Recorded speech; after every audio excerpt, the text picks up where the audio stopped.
और इस समय हमारे साथ हरियाणा के स्वास्थ्य मंत्री अनिल विज जी जुड़ रहे हैं। पूरा देश कोरोना की दूसरी लहर से जूझ रहा है। देश में 90 लाख से ज्यादा कोरोना के मामले सामने आ चुके हैं और हमारे साथ जो इस समय खास मेहमान आप टीवी स्क्रीन पर देख रहे हैं, हरियाणा के स्वास्थ्य मंत्री अनिल विज जी। अनिल विज जी ने कल ही कोरोना की टेस्टिंग वैक्सीन लगवाई है। मैं आपको यह भी बता दूं कि ऐसा करने वाले अनिल विज जी देश के पहले नेता हैं। सर, मैं पहले तो आपको बहुत बहुत सलाम करना चाहती हूं, जिस तरह से एक नेता होकर, स्वास्थ्य मंत्री होकर आपने नजीर पेश की है और कोवैक्सीन के 3rd फेज के ट्रायल को अपने ऊपर इजाजत दी है, तब जब आपका कुछ ही समय पहले ऑपरेशन भी हुआ है। धन्यवाद जी। सर, मैं आपसे ये जानना चाहूंगी क्योंकि अब ये कहा जा रहा है कि 2 फेजेस सक्सेसफुल हो गए हैं और 3rd फेज का ट्रायल शुरू हो गया है। कब तक वैक्सीन आने की उम्मीद है? देखिए, ये 3rd और अंतिम फेज है और इसमें 25,800 लोगों पर इसका ट्रायल किया जाना है जी। और अगर लोग खुद वॉलंटियर करते हैं और खुद आते हैं तो इसका ट्रायल जो है वो जल्दी हो सकता है। मैंने अपने आप को ऑफर भी इसीलिए किया है कि इसके लिए वॉलंटियर आगे आए, तो अगर जल्दी आते हैं और सब कुछ ठीक रहता है और इसकी रिपोर्टें ठीक आती हैं और ICMR भी इसके साथ कोलैबोरेशन में है, अगर सब कुछ ठीक रहता है तो ऐसा बताया जा रहा है कि जनवरी के पहले सप्ताह पहले या दूसरे सप्ताह तक ये वैक्सीन आ सकती है। अनिल विज जी, जनवरी के पहले या दूसरे हफ्ते तक हम उम्मीद जताएं कि ये वैक्सीन आ सकती है, लेकिन मास प्रोडक्शन करना होगा। कल स्वास्थ्य मंत्री डॉक्टर हर्षवर्धन ने ये जानकारी दी कि जून जुलाई तक लगभग 25 करोड़ लोगों को ये वैक्सीन लगा दी जाएगी। तो प्रोडक्शन में लगभग कितना समय लगेगा, कोई जानकारी आपके पास? नहीं, ऐसी तो मेरे पास कोई जानकारी नहीं है, पर जैसा कल PGI रोहतक के सभी डॉक्टर्स ने बताया मेरे को कि इतना समय तो इसका लगेगा, ये ट्रायल प्रोसेस है। ये मेरे को भी, अब अगर इन्होंने इंजेक्शन लगाया है तो ये मेरे को कांस्टेंट ऑब्जर्वेशन में रख रहे हैं और अभी इसकी एक दूसरी डोज मेरे को लगेगी 4 हफ्ते के बाद, 28 तारीख को दूसरी डोज लगेगी और उसके बाद भी फिर ये एग्जामिन करेंगे, फिर टेस्ट करेंगे कि एंटीबॉडी डेवलप हुई है या नहीं हुई है। तो इसका प्रोसेस है सारा, लगभग 42 दिन का प्रोसेस इसका ऐसा बता रहे हैं। तो उसके बाद सारे जो देश के 26,000 लोगों पर ये टेस्ट कर रहे हैं तो उनका फिर ये आंकलन करेंगे, इनके जो रिसर्चर्स हैं वो उसको स्टडी करेंगे, ICMR स्टडी करेगी और गवर्नमेंट ऑफ इंडिया जब इजाजत देगी तो ये वैक्सीन आम लोगों के यूज के लिए आ सकेगी। अनिल विज जी, सीरम जो है, जो कि ऑक्सफोर्ड के साथ बना रही है वैक्सीन, भारत की कंपनी है सीरम, वो कहा जा रहा है कि इस दौड़ में सबसे आगे है। तो जो कोवैक्सीन का ट्रायल 3रे फेज का आपके ऊपर हुआ है, अगर उससे पहले ये सीरम आ जाती है तो क्या हरियाणा सरकार उस सीरम कंपनी की वैक्सीन को भी हरियाणा में लगाने की इजाजत देगी या अपनी वैक्सीन का इंतजार करेगी? नहीं, उससे हमारा कोई मतलब नहीं है। कोई भी वैक्सीन आए, जैसा गवर्नमेंट ऑफ इंडिया डिसाइड करेगी और गवर्नमेंट ने कहा है कि इसका हम प्लान करेंगे कि किनको लगानी है, कौन हाई रिस्क वाले लोग हैं, किनको पहले लगानी है, सारा जैसा गवर्नमेंट ऑफ इंडिया तय करेगी। ठीक है अनिल जी, अब मैं आपसे जानना चाहूंगी क्योंकि कोरोना के मामले एक बार फिर रिकॉर्ड तोड़ रफ्तार से आगे बढ़ रहे हैं और दिल्ली में ये तेजी बहुत ज्यादा है। हरियाणा के कई जो जिले हैं, कई जो शहर हैं, उनके बॉर्डर्स लगे हुए हैं, गुड़गांव लगा हुआ है और इधर फरीदाबाद लगा हुआ है। क्या आप एक बार फिर लॉकडाउन के ऊपर विचार कर रहे हैं, नाइट कर्फ्यू के ऊपर आप विचार कर रहे हैं, जैसा कि गुजरात में देखने को मिल रहा है? नहीं, हम अभी ऐसा नहीं समझते हैं कि हमें कोई किसी प्रकार का लॉकडाउन करना है। हम अपनी सर्विसेज को चुस्त दुरुस्त करने के लिए, मैंने जरूर सब अधिकारियों को कहा है कि अपनी सर्विसेज को चुस्त दुरुस्त करिए और खास तौर से जो इम्प्लीमेंटिंग एजेंसीज हैं कि जो कोरोना का प्रोटोकॉल है उसका पालन हो सब जगह पर। लोगों मार्केट में पालन करें, फैक्ट्रियों में पालन करें, स्कूल कॉलेज अगर खुलते हैं तो उनमें स्ट्रिक्टली से पालन किया जाए, किसी को भी माफ ना किया जाए, हर आदमी मास्क डाले, जो भी इसका प्रोटोकॉल है कोरोना का उसको इम्प्लीमेंट करें और अस्पतालों में पूरी तरह से सर्विसेज मिले। हमारे सारे डॉक्टर्स पूरी उन्होंने बड़ी ब्रेवरी के साथ पहले भी इतने समय से जो कोरोना हमारे प्रदेश में फैला हुआ है, बड़ी ब्रेवरी के साथ उसको लड़ाया है। हमारा जो रिकवरी रेट है अब तो 89 के पास आ गया, लेकिन 92, 93 तक हमारा रिकवरी रेट गया है। और जो मोर्टेलिटी रेट है वो भी मैंने कहा है कि 1% से नीचे हर हालत में रखा जाए और सब प्रकार की सुविधाएं दी जाए। सारा हमारे जो ICUs हैं सारों को मैंने गेयर अप कर दिया है और 4 मेडिकल कॉलेजों में critical corona care centre 100 bed के हमने खोले हैं, जो हर बेड के ऊपर वेंटिलेटर होगा। और इसके अतिरिक्त मैंने PGI में एक post corona care and research centre की स्थापना की है, क्योंकि कोरोना के बाद भी लोगों में बहुत सारे ऐसे सिम्टम आ रहे हैं जिनका पता नहीं और पहले इसकी कोई स्टडी नहीं है। इसलिए मैंने ये अपने PGI रोहतक में जो हमारा मेडिकल कॉलेज है उसमें मैंने ये post corona care research and research centre खोला है ताकि इसका भी अध्ययन हो सके। इसमें सबसे बड़ी बात यह है कि हमारे पास इसकी कोई स्टडी नहीं है। हम जानते नहीं है कि ये सर्दी में बढ़ेगा या गर्मी में बढ़ेगा, हम जानते नहीं है कि ये बरसात में बढ़ेगा या धूप में बढ़ेगा। हमारे पास कोई स्टडी नहीं है और इसके क्या क्या सिम्टम होंगे इसका स्टडी करना बहुत जरूरी है, क्योंकि एक जो बीमारी आ ही गई है इसके साथ लड़ना तो पता नहीं कब तक पड़ेगा।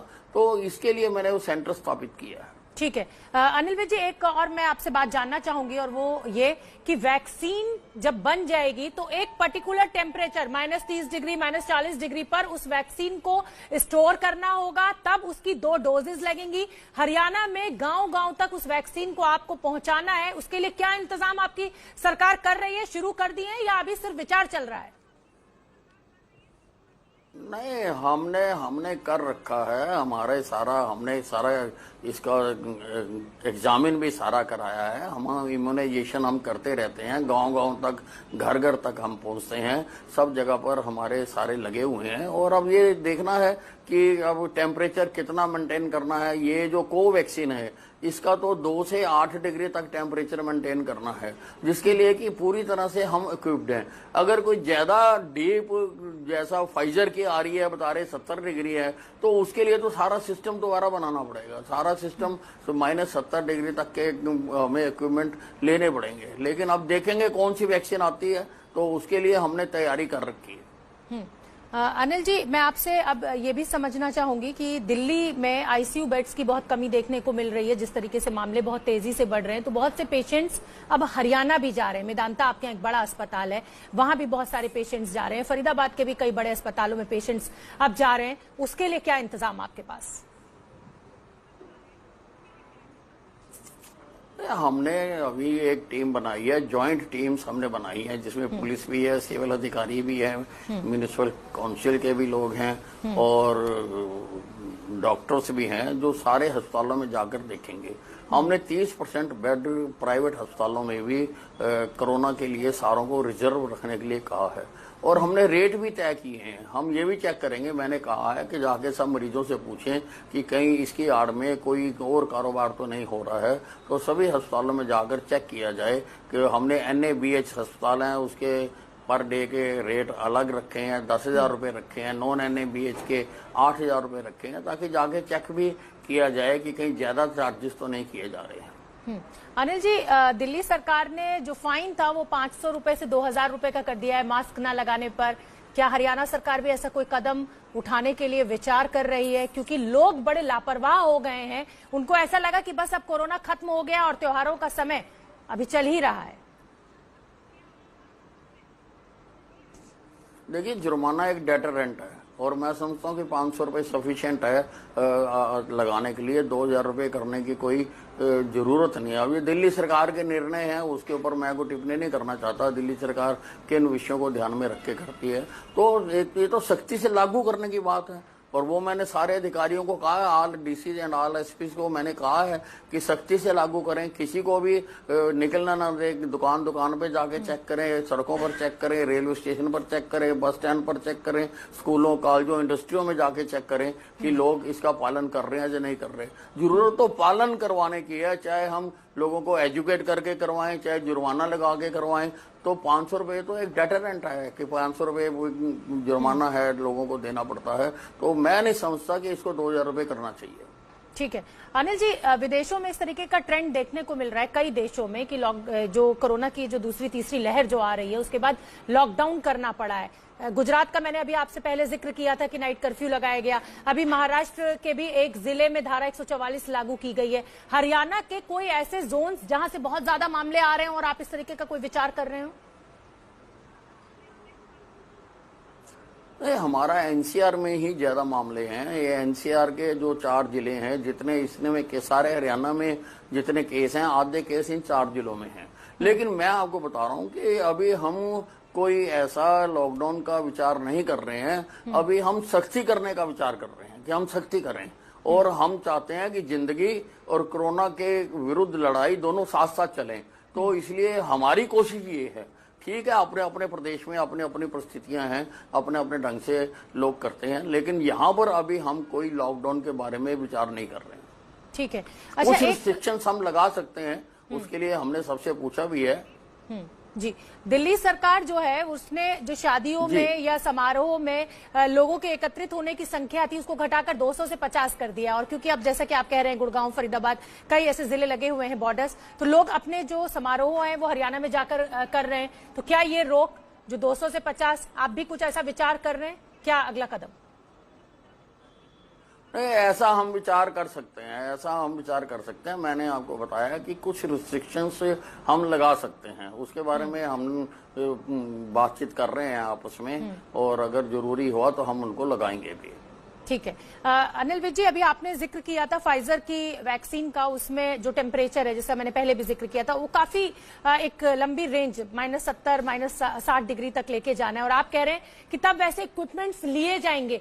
तो क्यों ना आज ही उसकी तैयारी शुरू की जाए? अगर हो सकता है कि उस वैक्सीन को हमें लाना पड़े तो सरकार पहले से तैयार हो, नहीं तो फिर और डिले होगा प्रोसीजर में। नहीं, अगर केंद्र सरकार इसके बारे में कोई उनके साथ करार करती है और हमें कहा जाता है कि इसकी हम तैयारी करें, तो हम तैयारी करेंगे उसके लिए। ठीक है अनिल विज जी, जनता को जागरूक करने के लिए, जैसा कि मैंने पहले भी कहा कि लापरवाह नजर आ रहे हैं लोग, उस तरीके से सोशल डिस्टेंसिंग का पालन नहीं किया जा रहा है, त्योहारों पर ऐसे घुल मिल गए और देखिए इसीलिए कोरोना बढ़ रहा है। उसके लिए हरियाणा सरकार किस तरीके के एडवर्टीजमेंट्स या क्या कर रही है जागरूक अभियान के लिए? नहीं, जागरूक करने के लिए भी मैंने कहा वाइड पब्लिसिटी की जाए, लोगों को एजुकेट किया जाए, जाकर सब जगह पर स्कूलों, कॉलेजों में, इंडस्ट्री में, व्यापारिक संस्थानों में जा जाकर लोगों को समझाया जाए, बताया जाए। दोनों चीजें साथ साथ चलेंगी, समझाने का भी चलेगा और सख्ती भी चलेगी। हम पूरी तरह से सख्ती करने के मूड में हैं। आखिरी सवाल मेरा, स्कूल खोलने के लिए आप कब से तैयार हैं? क्योंकि बच्चों का एक साल पूरा दांव पे लगा हुआ है।